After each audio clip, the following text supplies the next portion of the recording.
प्रिय विद्यार्थियों, नमस्कार। आज हम नए व्याख्यान में कविवर बिहारी की बहुज्ञता के संबंध में चर्चा करेंगे। बिहारी की बहुज्ञता से हमारा अर्थ है कि बिहारी को बहुत ज्ञान था, विभिन्न विषयों के वे ज्ञाता थे और इसका उदाहरण उनके काव्य में देखने को मिलता है। बिहारी ने गागर में सागर भरा है और बिहारी ने भक्ति, नीति और श्रृंगार के अनेकानेक दोहों की रचना की है। बिहारी की सत्सई और बिहारी का संपूर्ण काव्य बिहारी की बहुज्ञता का प्रत्यक्ष उदाहरण है। और उनके इस काव्य से हम ये भी जान जाते हैं कि उन्होंने संसार को बहुत दृष्टिकोणों से परखा, देखा। उनके छोटे छोटे दोहों में समय की महत्ता, सत्संग की महत्ता, गुरु की महत्ता, समय की महत्ता, छोटे बड़े की पहचान और भी न जाने अन्य अन्य कितने ही विषयों पर उन्होंने अपने दोहों में मार्मिक बातें कही हैं। इसी बहुज्ञता को आज हम इस व्याख्यान में व्याख्यायित करेंगे। प्रिय विद्यार्थियों, आपको मैं बताना चाहती हूँ कि आचार्य मम्मट ने काव्य के हेतुओं की, यानी काव्य के उद्देश्य, काव्य का जो प्रत्यक्ष उद्देश्य है उसकी चर्चा करते हुए लिखा है कि एक तो कविता रचने की शक्ति, दूसरे लोक और शास्त्र आदि के अध्ययन से उत्पन्न चतुरता, तीसरे जानने वालों द्वारा शिक्षा पाकर अभ्यास करना, ये तीनों ही बातें काव्य की उत्पत्ति में हेतु होती हैं, या ये तीनों ही बातें काव्य लिखने के लिए शक्ति बताई गई हैं, जिसका तात्पर्य प्रतिभा से है, जो कि ईश्वर प्रदत्त होती है। किंतु कोरी प्रतिभा से ही किसी सुंदर काव्य का निर्माण नहीं होता। इसके लिए किसी कवि को लोक और शास्त्र आदि का ज्ञान प्राप्त करना भी आवश्यक होता है। इसी ज्ञान के आधार पर वह सुंदर, सरस और सटीक काव्य की रचना कर सकता है। इसीलिए किसी भी कवि को पांडित्य और बहुज्ञता आदि के लिए लोक एवं शास्त्र का ज्ञान होना अत्यंत आवश्यक है। बिहारी ने भी लोक एवं शास्त्र का अत्यधिक ज्ञान प्राप्त किया और उनका काव्य उनकी बहुज्ञता का प्रत्यक्ष उदाहरण है। अब हम बिहारी की बहुज्ञता या उनके पांडित्य को देखने के लिए उनके काव्य को दो भागों में देखेंगे। एक लोक संबंधी ज्ञान और दूसरा विविध शास्त्रों का ज्ञान। लोक संबंधी ज्ञान में बिहारी में अद्भुत प्रतिभा विद्यमान थी, परंतु उस प्रतिभा को सुव्यवस्थित और सुगठित रूप देने के लिए बिहारी ने लोक का बड़ी गहराई के साथ अध्ययन किया। इसके अंतर्गत जो विविध लौकिक क्रियाएं हैं या सर्वसाधारण के व्यापार आते हैं, सर्वसाधारण के क्रियाकलाप आते हैं जो प्रतिदिन समाज में चलते रहते हैं, बिहारी ने इन लौकिक क्रियाओं, खेलों, आमोद प्रमोदों आदि का निकट से अध्ययन किया। इसी कारण बिहारी सत्सई में स्थान स्थान पर बिहारी के लोक ज्ञान की छाप है। अपने लोक संबंधी ज्ञान प्राप्त करने के लिए बिहारी कहीं पतंगबाजी का वर्णन करते हैं तो कहीं कबूतरबाजी का, ऐसे ही कहीं चौगान खेल का वर्णन मिलता है तो कहीं राजा और नवाबों में प्रचलित जो आखेट का मनोरंजक खेल है, शिकार करना, उसका वर्णन मिलता है। कहीं आंख मिचौनी, कहीं नट का खेल, कहीं नृत्य कला, कहीं लट्टू फिराने का, कहीं फिरकाने घुमाने का, इस तरीके के बहुत सारे खेल जो समाज में आम लोगों के बीच खेला जाता था, उसका वर्णन मिलता है उनके काव्य में। और सेहुड़ कोसो आँख कहकर सेहुड़ वृक्ष का, कहीं सूरन लो मुँह लागे कहकर सूरन और जमीकंद का, कहीं जिए मतीरन सोदी, मारवाड़ में होने वाले मतीरे तरबूजों का वर्णन किया। बिहारी ने जनता में प्रचलित अंधविश्वास, जादू टोनों का भी वर्णन किया। कहीं वाही त्यों ठहराती यह, कभी लने भी लौंदी थी, उस कटोरी का वर्णन करते हैं, और जो उस समय प्राय किसी की चोरी का भेद खोलने के लिए पानी से भरकर मंत्र द्वारा चलाई जाती थी। कहीं अभिमंत्रित गुड़ की डली, जिसे दिखाकर लोगों को, भोले भाले लोगों को ठगते हैं। इस प्रकार बिहारी ने अपने दोहों में लोक संबंधी जो अद्भुत ज्ञान है उसका परिचय दिया है। लोक संबंधी आचार विचार, लोगों का व्यवहार और लोगों द्वारा किए जाने वाले क्रियाकलापों का विभिन्न प्रकार से वर्णन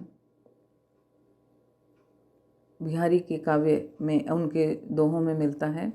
मैं एक दो उदाहरण आपको बताती हूँ। खेलन सिखिए अली भले, चतुर अहेरी मार, कानन चारी नैन मृग, नागर नर न शिकार। दो चोर मिहिचनी खेल, न खेल अघात, दुरत हिये लिपटाई के, छुअत हिये लिपटाई। सुरति न तालन तान की, उठ्यो न सुर ठहराई, एक ही राग बिगार गो, बैरी मोल सुनाई। झटक चढ़ती उतरती अटा, नैक न थकती देह, भई रहत नटका बटो, अटकी नागर ने। इस तरीके से पीठ दिए ही नैक मुरे, कर घूंघट पट डारी, भरी गुलाल की मूठती, गई मूठ सी मार। इस तरीके से जादू टोना, मूठ मारना, इन सब का ज्ञान बिहारी को था। लोकशास्त्र के इस ज्ञान के साथ हम अब आगे देखते हैं कि विभिन्न शास्त्रों का ज्ञान बिहारी को कैसे था। बिहारी ने विविध शास्त्रों का विधिवत अध्ययन किया था, ऐसा तो नहीं जान पड़ता, किंतु इतना अवश्य है कि बिहारी को अनेक शास्त्रों का यथेष्ट ज्ञान था।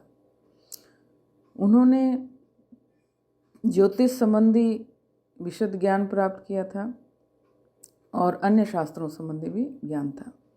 वो न तो ज्योतिष थे और न ज्योतिष संबंधी विधिवत अध्ययन उन्होंने किया था, परंतु राज दरबार में ज्योतिषियों के संपर्क में आकर अनेक ज्योतिष संबंधी सिद्धांतों का ज्ञान प्राप्त कर लिया था और समाज में प्रचलित अनेक ज्योतिष संबंधी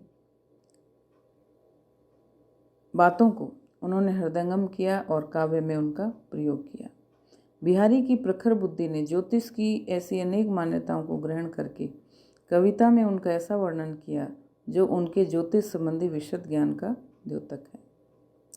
जैसे प्राय चंद्रमा की गति के अनुसार प्रतिपदा से लेकर पूर्णिमा तक सभी महीनों की तिथियों को माना जाता है, पर उन तिथियों का ठीक ठीक वर्णन पत्रा में होता है। प्रत्येक वर्ष के पत्रा और पंचांग को देखकर ही सही सही तिथियों का ज्ञान प्राप्त होता है, क्योंकि चंद्रमा की गति के अनुसार तिथियां घटती बढ़ती रहती हैं। लेकिन बिहारी ने चंद्रमुखी नायिका के मुख का वर्णन करते हुए उसके चंद्रमा समान उज्ज्वल मुख की उपमा पूर्णिमा के चंद्रमा से देते हुए कहा कि उसके चंद्रमा जैसे उज्ज्वल मुख की कांति पूर्णिमा जैसी निरंतर बढ़ती रहती है। इसलिए उस नायिका के घर वाले और पास पड़ोस के लोग पूर्णिमा तिथि कब होगी उसके लिए पत्रा या पंचांग से ही पता लगाना पड़ता है। इन तिथियों के ज्ञान के लिए पत्रा ही नितांत आवश्यक है, क्योंकि इस उदाहरण से, इस प्रयोग से वे नायिका के चंद्रमुख होने की बात की पुष्टि करने के लिए उन्होंने इसका प्रयोग किया है। वे कहते हैं, पत्रा ही तिथि पाइये, वा घर के चहुपास, नित्य प्रति पुण्यो ही रहे, आनन ओ पुजास। यानी उस नायिका के घर के चारों तरफ पत्रा देखकर ही तिथि का पता लगा सकता है, क्योंकि मुख के सौंदर्य के उजाले से वहाँ प्रतिदिन पूर्णिमा ही बनी रहती है। ऐसे ही जब चंद्रमा, मंगल तथा बृहस्पति ग्रह किसी एक ही नाड़ी पर स्थित होते हैं, तब संसार में व्यापक वर्षा होती है, जिससे सारी भूमि जलमय हो जाती है। बिहारी ने इसी ज्योतिष सिद्धांत के आधार पर अपने एक दोहे में नायिका के लाल बिंदु को मंगल, क्योंकि मंगल ग्रह का रंग लाल होता है, मुख को चंद्रमा, केसर को पीली आड़ को बृहस्पति क्योंकि बृहस्पति का रंग पीला होता है, कहकर तीनों को एक ही नारी यानी नाड़ी के मुख पर स्थित बताया, जिसे देखकर मनुष्यों के लोचन रूपी जगत रसमय हो जाते हैं, अर्थात आनंद विभोर हो जाते हैं। वे लिखते हैं, मंगल बिंदु सुरंग मुख शशि केसर आड़ गुरु, इक नारी लही संग रसमय के लोचल जगत। इस प्रकार ज्योतिष शास्त्र के विभिन्न प्रयोगों के माध्यम से बिहारी ने अपने काव्य को बहुत सुंदर बनाया है और इससे उनकी बहुज्ञता, उनका बहुत सारा ज्ञान प्रकट होता है। एक और उदाहरण अगर अपन देखें तो जैसे ज्योतिष के अनुसार बुध को चंद्रमा का पुत्र माना गया है, इसी मान्यता को आधार बनाकर बिहारी ने एक दोहे में दिखाया है कि नायिका ने अपने ललाट पर हीरा जड़ी लाल बिंदी लगा रखी है। उसे देखकर ऐसा प्रतीत होता है कि चंद्रकला की अंतर्दशा मंगल लाल बिंदी की महादशा में भोग रही है। मंगल पुरुष है और चंद्रकला स्त्री है, अतः दोनों के संयोग से हीरा का बुध का जन्म हुआ है और पूर्ण चंद्रमा अपने पुत्र बुध को गोद में खिला रहा है। तिय मुख लख हीरा जरी बेंदी बढ़े विनोद, सुत स्नेह मानो लियो विदु पूर्ण बुध गोद। इस प्रकार बिहारी की बहुज्ञता ज्योतिष शास्त्र के संबंध में देखने को मिलती है। ज्योतिष की गणना के अनुसार अमावस्या की रात्रि में अत्यधिक अंधकार होता है। इस कारण अमावस्या के दिन सूर्य और चंद्रमा दोनों एक राशि में होकर मिल जाते हैं। बिहारी ने ज्योतिष के इसी तथ्य को उजागर करते हुए कहा है, दुसह दुराज प्रजान को क्यों न बड़े दुख द्वंद, अधिक अंधेरो जग करें मिल मावस रविचंद्र। ऐसे ही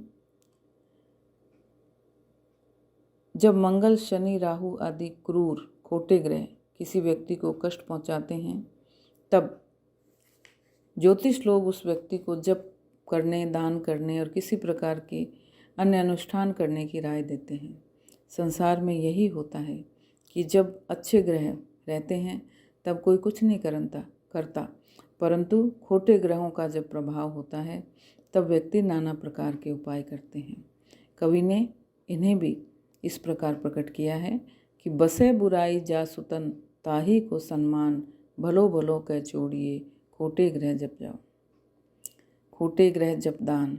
इस प्रकार बिहारी की सत्सई का जब हम अनुशीलन करते हैं तो यह ज्ञात होता है कि बिहारी की रुचि ज्योतिष शास्त्र के प्रति पर्याप्त मात्रा में रही है और उन्होंने ज्योतिष की उन मान्यताओं को स्थान दिया है जो लोक प्रचलित रही हैं। इनका जो प्रयोग है वो संस्कृत और हिंदी कवियों ने किया है। बिहारी ज्योतिष में विशेष निष्णात थे। उनको ज्योतिष का विशद ज्ञान प्राप्त था और उन्होंने ज्योतिष के सिद्धांतों का आश्रय लेकर दोहों की रचना की है। जितना गंभीर ज्ञान उनका साहित्य में था, उससे कम गंभीर ज्ञान ज्योतिष में नहीं था। तो ये था बिहारी का ज्योतिष ज्ञान। अगले व्याख्यान में बिहारी का अन्य शास्त्रों में क्या ज्ञान था, इस संबंध में अगले व्याख्यान में चर्चा करेंगे। तब तक के लिए धन्यवाद।